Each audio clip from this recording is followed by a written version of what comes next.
What is up, everybody, and welcome to another episode of Oddity Acres. Today we're doing something a little bit different. We are going to Ashtabula, Ohio to go to the locations where the Ashtabula train disaster occurred. Now, this event goes down as one of the United States' worst train disasters.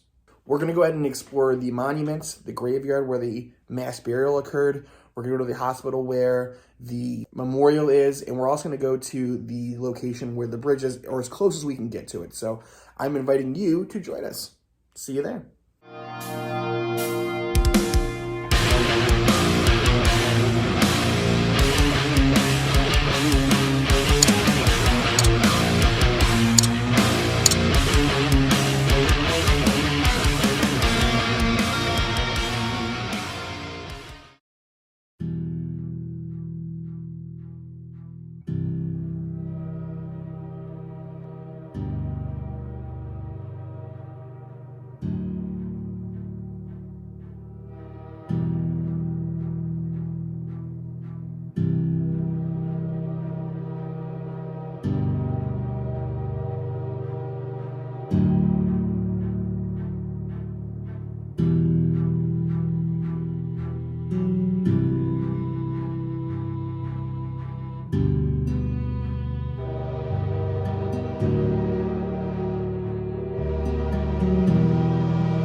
On December 29th, 1876, the Pacific Express was making a run from Buffalo, New York to Cleveland, Ohio.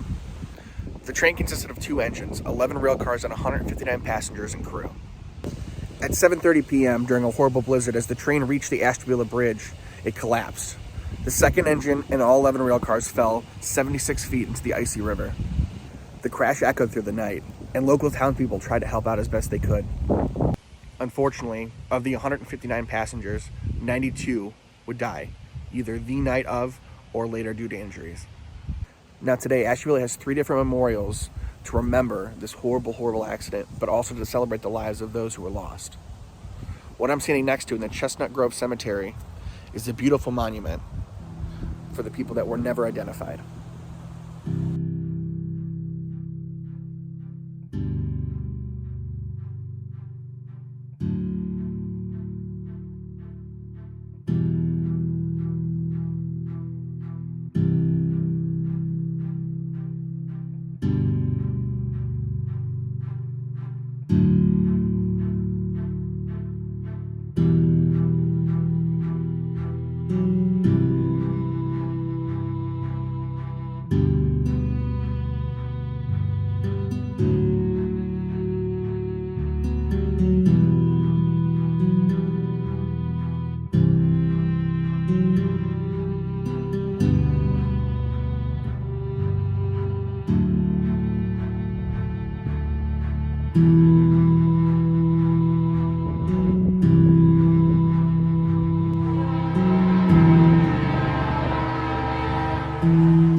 So right where I'm sitting right now is where the train station used to be located, and the tracks are right behind me. If you were to go 100 yards that way, you'll actually get to the bridge where the collapse happened, right over the Ashtabula River. Now, the hospital is located just up the road this way, so, I wasn't really aware of how close that was, but it really is very close. I'm on West 32nd Street right now. Now, unfortunately, I can't walk these tracks. It's obviously a bit dangerous, but to get this close is actually really, really, really cool. Obviously the bridge has been rebuilt. Obviously, there's been a lot of, new construction and that kind of stuff that made this bridge safe. I mean, this went down as one of the worst train disasters of all time. I mean, it's absolutely incredible kind of to be standing in this area, where such a horrific thing happened.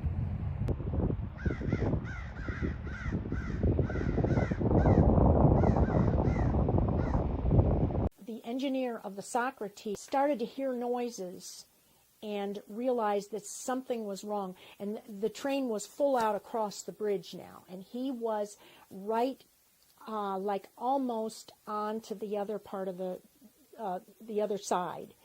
And then he felt his engine going backward like that.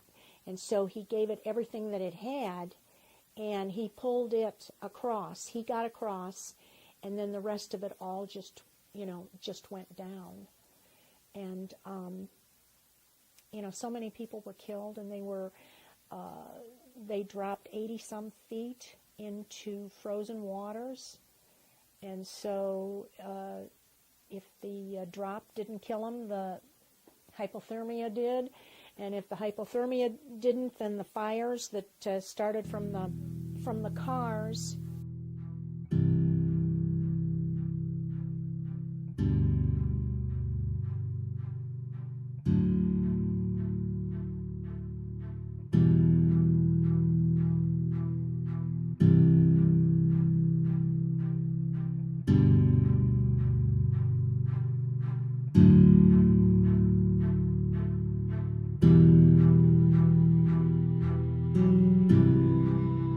So behind me right now is the closest place that I could get to the Ashtabula River in relation to where the tragedy happened. Now, obviously, I'm only about a mile and a half down the road from Lake and 32nd Street, where the railroad station was and all of that stuff. But this is the closest I could get, obviously, to the river. But this is absolutely incredible to see. It's like a especially since I've been taking all my time today and going over this tragedy and reading about it and trying to take you to these places, looking at the water and thinking about how cold it would have been on that December 29th night and during the blizzard and all of that crazy stuff. I mean, it's early November right now, and this water is not near as cold as what it would have been that night.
So right now I'm standing outside the Ashtabula Medical Center, and they have a really, really cool memorial here. This is actually where the Ohio sign is that I just showed you a second ago. But this is where they have this really cool memorial in the garden here. And it actually is a recording that kind of talks about a little bit about what happened, which is really, really, I've never seen anything like this before. Very cool. Only 6 blocks south of the Ashtabula County Medical Center lies a deep gorge where one of the worst bridge and train disasters in history occurred on the night of December 29, 1876. 7:30 p.m. A loud crack was heard. The bridge had broken in two. For all those on board, their world literally turned upside down as the cars fell, one by one, into the deep gorge below. 5 small fires were burning from one end of the wreck to the other. Heavy black smoke curled up from the gorge. Folks waiting at the depot and folks living nearby rushed to the scene. While the wounded waited to be rescued, thieves arrived on the scene. Accounts of robbery and even violence were later reported by those who survived the injustice of the thieves. The wounded were placed on sleds or whatever was available and taken to nearby shelters. No order was ever given by the fire chief to put water on the fire. The fire hose was never hooked up. Without the aid of water, the fire swept through the wreck, quickly consuming everything in its path. The steep sides of the gorge made it difficult for rescuers to get down to the wreck. Without proper leadership or direction, the rescuers attempted to remove people rather than extinguish the flames. The cars and people were engulfed within 15 minutes. Although water would not have saved anyone after that time, according to the inquest, it would have prevented their bodies from being burned beyond recognition. So the hospital behind me was actually founded because of the disaster. They didn't have local surgeons, they didn't have local doctors close enough in time to help people. And it would be about 3 a.m. Before they could even get people from Cleveland in to help the wounded and the sick and the dying. So this is why this hospital was built, and this is why the memorial stands here.